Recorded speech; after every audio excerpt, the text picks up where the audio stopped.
Good morning student. आज फरी एक बार द्विचल सुरेख समीकरण युग्म में आपનું स्वागत है। આગળ આપણે જેમ ચર્ચા કરી એમ કે સમીકરણ યુગ્મ યુગ્મ એટલે જોડકું છે, દ્વિચલ એટલે ફરી એકવાર તમને યાદ કરાવી દઉં કે જેમાં બે ચલ છે x અને y, બંને ચલની ઘાતાંક 1 હોય એટલે આપણે એને કહીએ છીએ સુરેખ સમીકરણ। હવે કાલે એવી પણ ચર્ચા કરી છે કે સમીકરણ યુગ્મ બનાવવું હોય તો આપણને જે રકમ આપે છે વ્યવહારિક રકમ હશે એના ઉપરથી આપણે સમીકરણ યુગ્મ બનાવવાનું છે ને આપણા માટે પહેલી પ્રાયોરિટી છે। તો આજે પણ આપણે એવા જ કેટલાક સમીકરણ યુગ્મ બનાવીશું જેથી આપણી કેટલીક બાબતોમાં આપણું માઇન્ડસેટ ક્લિયર થઈ જાય અને પછી કાલથી નેક્સ્ટ લેક્ચરથી આપણે આપણી જુદી જુદી ટેકનિકથી એના ઉકેલ શોધવાનું કામ શરૂ કરીશું।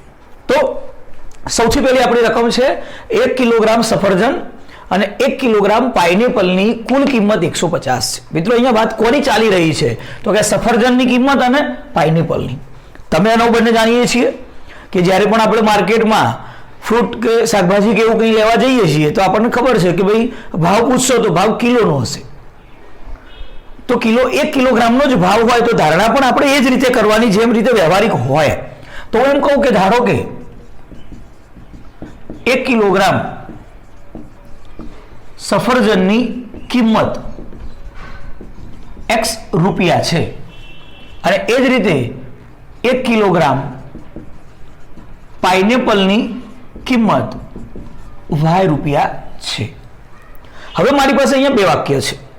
પહેલું વાક્ય છે 1 કિલોગ્રામ સફરજન અને પાઇનેપલની કુલ કિંમત, તો હું કહી શકું કે ભાઈ 1 કિલોગ્રામ સફરજન અને 1 કિલોગ્રામ પાઇનેપલની કુલ કિંમત 150 રૂપિયા છે। આપણે એ બહુ વિચારવાનું નથી।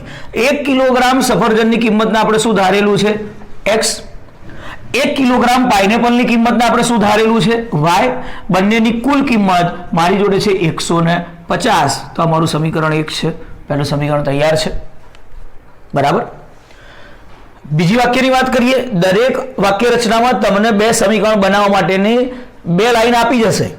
અહીંયા મને કહે છે કે 1 કિલોગ્રામ સફરજનની કિંમત, બીજું વાક્ય જોજો બરાબર, 1 કિલોગ્રામ સફરજનની કિંમત 1 કિલોગ્રામ પાઇનેપલની કિંમત કરતા, એટલે સામે જેવું વાક્ય ચાલે છે એવી આપણી પેન ચલાવો। 1 કિલોગ્રામ સફરજનની કિંમત 1 કિલોગ્રામ પાઇનેપલની કિંમત કરતા બમણી છે। બમણી છે તો કેટલા વડે ગુણીશું આપણે? 2 વડે ગુણીશું। સફરજનની કિંમતને આપણે x ધારી છે, પાઇનેપલની કિંમતને આપણે y ધારી છે, તો આપણું સમીકરણ છે x બરાબર 2y। કદાચ વધુ સારું કરવું છે તો આપણે કરીશું x માઇનસ 2y બરાબર 0, તો એ આપણું સમીકરણ નંબર 2 છે। ખ્યાલ આવે છે? તો એક સીધી અને સરળ વસ્તુ કે જ્યારે 1 કિલોગ્રામના દાખલા છે, પેન્સિલના અને પેનના દાખલા છે તો એક નંગની ધારણા કરીશું। પેન્ટ અને શર્ટનો દાખલો હોય તો એક જોડીની ધારણા કરીશું અથવા એક નંગ પેન્ટ ને એક નંગ શર્ટની ધારણા કરીશું। તો આવા જે ધારણા કરવાની છે એમાં આપણે ખાસ ધ્યાન રાખીશું।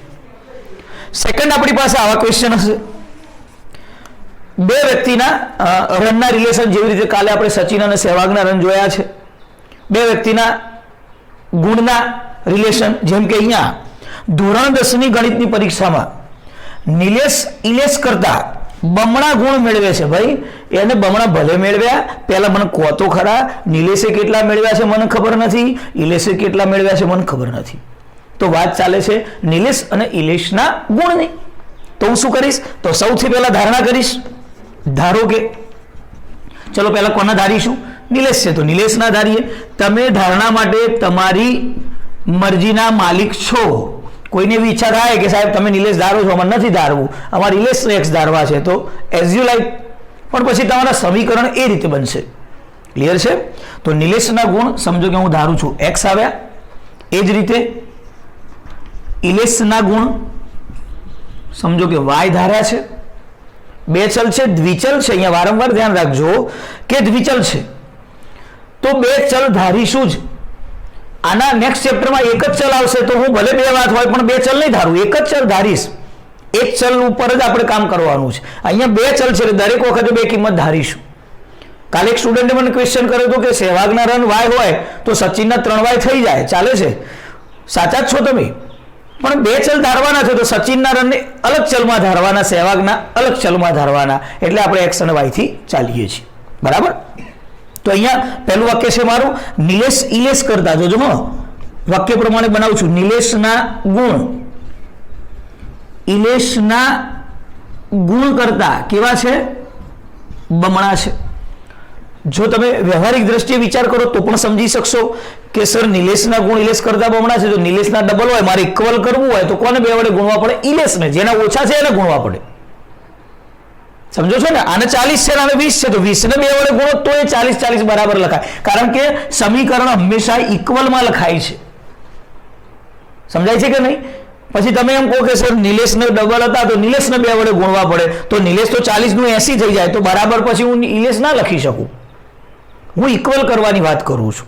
સમીકરણનો મતલબ શું છે? બંને બાજુ રાઈટ હેન્ડ સાઈડ અને લેફ્ટ હેન્ડ સાઈડ લેવલ હોવી જોઈએ, ઇક્વલ હોવી જોઈએ. તો અહીંયા હવે ફરી એકવાર, નિલેશના ગુણ ઇલેશના ગુણ કરતા બમણા છે. જેવું વાક્ય ચાલે, મેં પેન ચલાવી છે, નિલેશના ગુણ ઇલેશ કરતા ડબલ, તો બે વડે ગુણ્યા છે. નિલેશના ગુણને મેં એક્સ ધાર્યા છે, ઇલેશના ગુણને મેં વાય ધાર્યા છે, તો 2y. તો મારું સમીકરણ તૈયાર છે, x - 2y બરાબર 0. આ મારું પહેલું સમીકરણ છે. બીજું તો બહુ ઇઝી છે ભાઈ, નિલેશના અથવા તો બંનેના ગુણનો સરવાળો 135, તો બીજું બનાવી દઈએ. બંનેના એટલે પેલાના x અને ઇલેશના y, અને બંનેનો સરવાળો 135. કોઈ પ્રકારની અહીંયા હેરાનગતિ તમારે છે જ નહીં, તો બે સમીકરણ તૈયાર છે.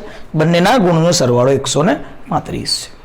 તો આ છે ટેકનિક, જ્યારે બે વસ્તુની સરખામણી ચાલતી હોય, બમણા 3 ગણા, તો એ પ્રકારની વાત છે.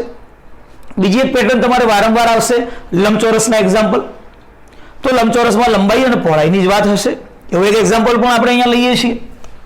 એક લંબચોરસની લંબાઈ તેની પહોળાઈના 3 ગણાથી 5 ઓછી છે. મિત્રો વાત કોની ચાલે છે? લંબચોરસની લંબાઈની અને લંબચોરસની પહોળાઈની.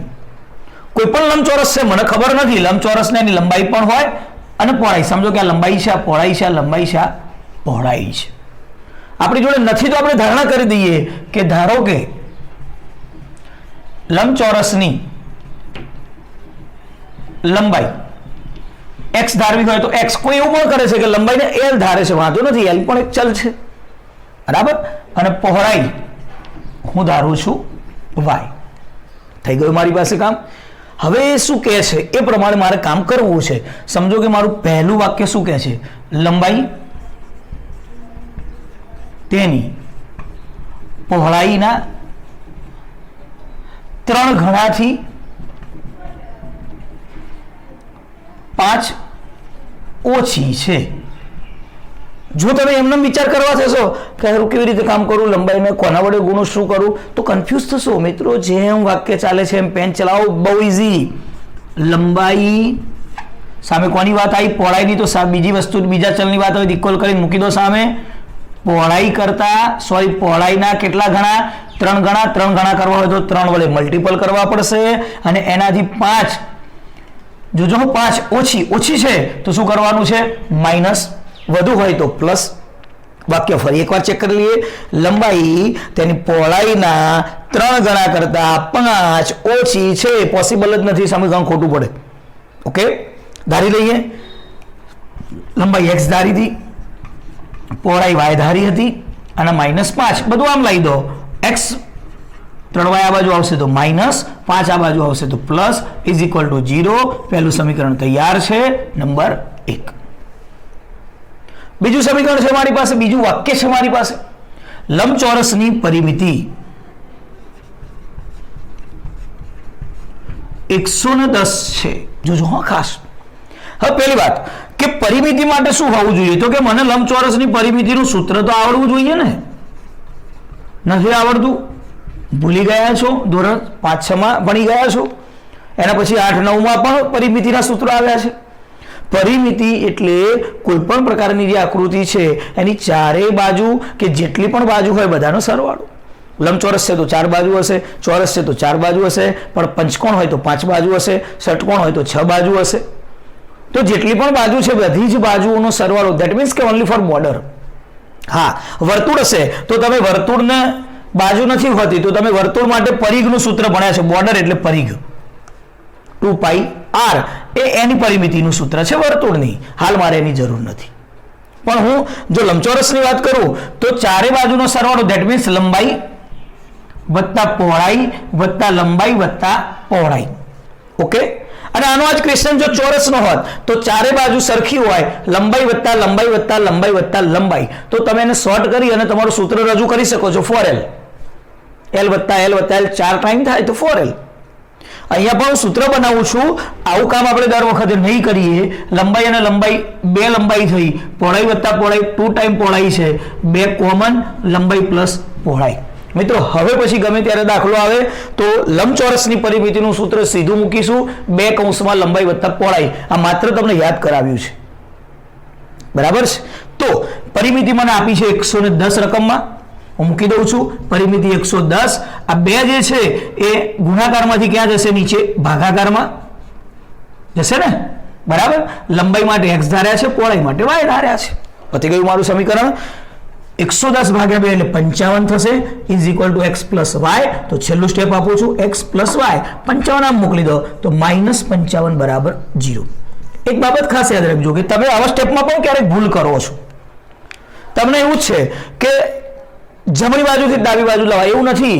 ઇક્વલ છે, ઇક્વલની બે બાજુ સેમ હોય. ડાબીથી જમણી પણ જવાય, જમણીથી ડાબી પણ જવાય. તો આના મૂકો -55 તો આના બરાબર અહીં 0 વધે તો પેલી બાજુ બરાબર 0 લખો. બધું એક જ છે. બરાબર છે. તો સ્ટેપ કેવી રીતે મૂકો છો ખાસ ઇમ્પોર્ટન્ટ છે આપણી માટે. તો આ રીતે લંબાઈ અને પહોળાઈના એક્ઝામ્પલ પણ તમે સોલ્વ કરી શકશો. એક વસ્તુ હંમેશા યાદ રાખજો કે જો તમે તમારી આપેલી રકમ અને એના 2 વાક્યો ઉપરથી 2 સમીકરણ યુગમાં વ્યવસ્થિત બનાવી દીધા તો પછી નવી આવનારી જે ઉકેલની 4 રીતો છે એમાં તમને બહુ તકલીફ પડવાની જ નથી. એ તમને આવડવાની છે. તમારી ઉપર તમારા કરતાં મને વધારે વિશ્વાસ છે. એટલે ખાસ તમારે ધ્યાને રાખવાનું છે કે સમીકરણ બનાવતા ભૂલ ના પડવી જોઈએ, પછી વાંધો નથી. બરાબર. એક બીજા એક્ઝામ્પલની ચર્ચા કરીએ.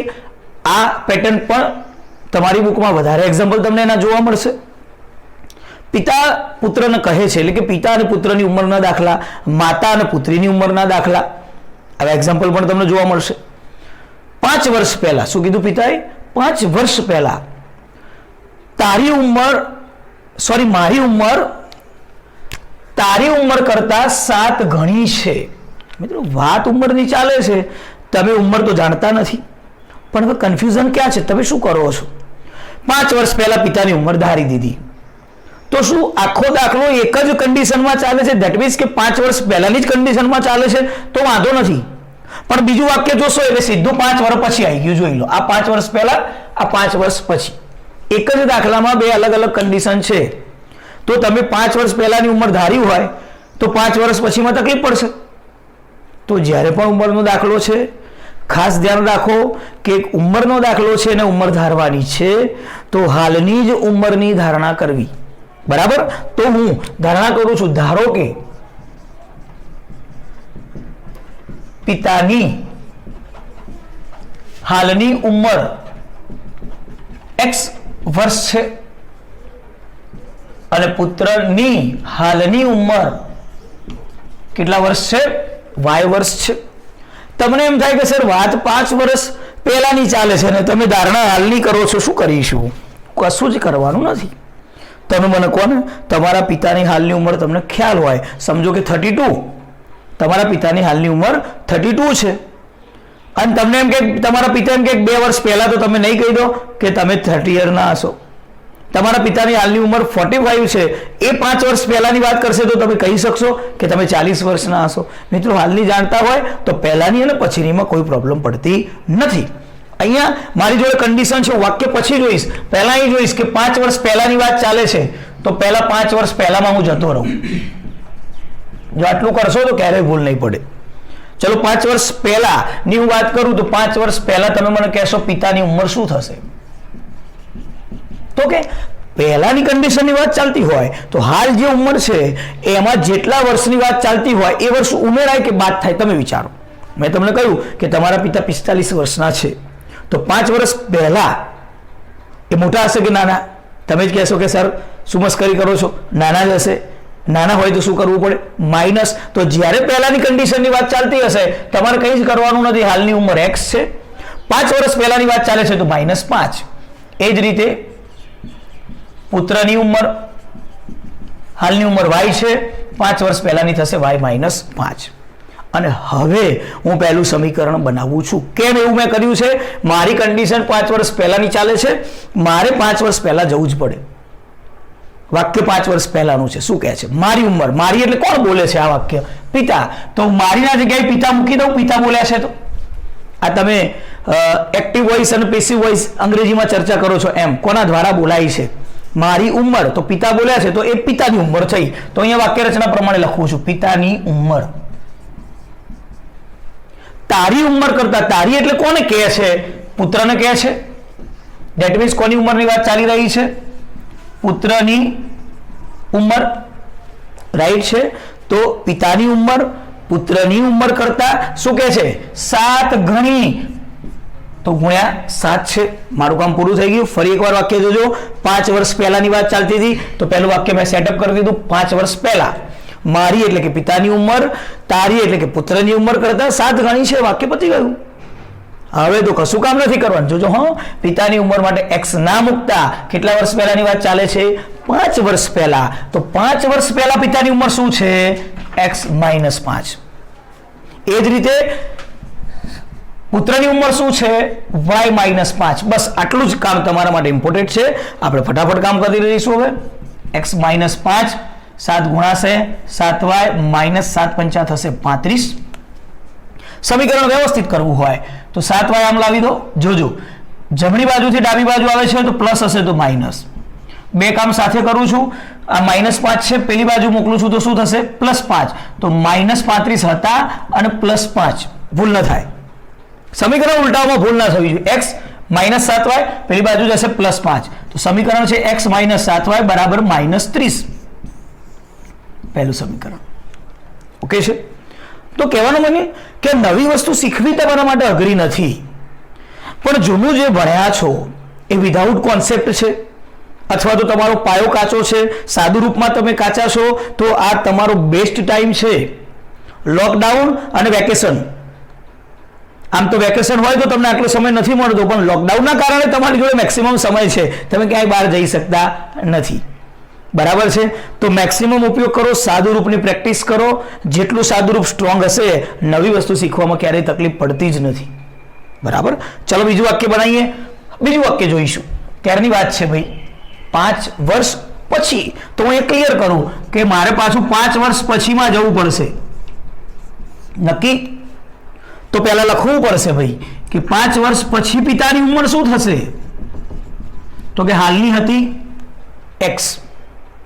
5 વર્ષ પછી, પછીની વાત ચાલે છે. તમે મને કહી શકશો બરાબર, હાલ તમારી ઉંમર 15 વર્ષ છે તો 5 વર્ષ પછી કેટલી હશે? તો તમે કહેશો સાહેબ 20 વર્ષ.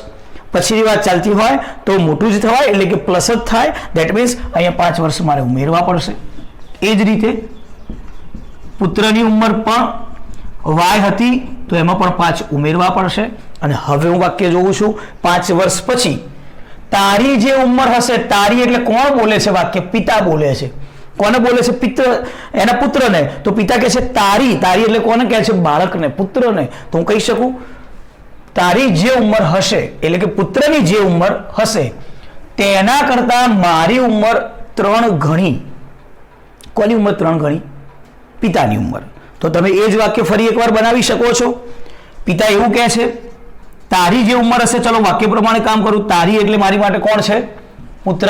તો પુત્રની જે ઉંમર હશે તો હું અહીંયા લખું છું પુત્રની ઉંમર. ઓકે ને? તેના કરતા મારી, મારો શબ્દ કોણ વાપરે છે? પિતા. ઓકે છે? તો પિતાની ઉંમર. બરાબર વાક્ય. હવે જોજો ફરી એકવાર. 5 વર્ષ પછી તારી જે ઉંમર હશે એટલે કે પુત્રની જે ઉંમર હશે એના કરતા પિતાની ઉંમર કેટલા ગણી હશે? મારી ઉંમર તેના કરતા મારી ઉંમર 3 ગણી હશે. મતલબ પિતાની ઉંમર પુત્ર કરતા કેટલા ગણી હશે? 3 ગણી. તો પિતાની 3 ગણી છે. કોને ગુણશો? અહીંયા આવું ના કરતા પુત્રની ઉંમર પિતાની ઉંમર કરતા 3 ગણી એવું નથી કહેતા. વાક્ય તમને ઊંડું બનાવે છે, ઉલટાઈને વાક્ય આલ્યું છે. જો આ વાક્ય આમ હોત, પિતા પહેલા એવું બોલ્યા હોત કે મારી ઉંમર તારી ઉંમર કરતા 3 ગણી, તો તમે તરત મૂકી દેત. પણ એ ઊંધું બોલે છે કે તારી જે ઉંમર હશે એના કરતા મારી 3 ગણી. કોની 3 ગણી છે? પિતાની. તો હું કોને ગુણીશ? મિત્રો, પુત્રને 3 વડે ગુણીશ. આ ધ્યાન રાખજો. અથવા તો સીધું લખો, પિતાની ઉંમર પુત્ર કરતા 3 ગણી. થઈ ગયું વાક્ય?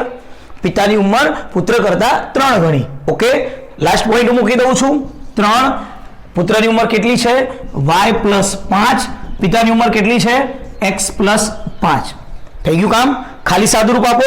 3y 5 તરી 15 x + 5. સમીકરણ બનાવવું છે, તમારી મરજી છે. ઓકે છે ને? બરાબર.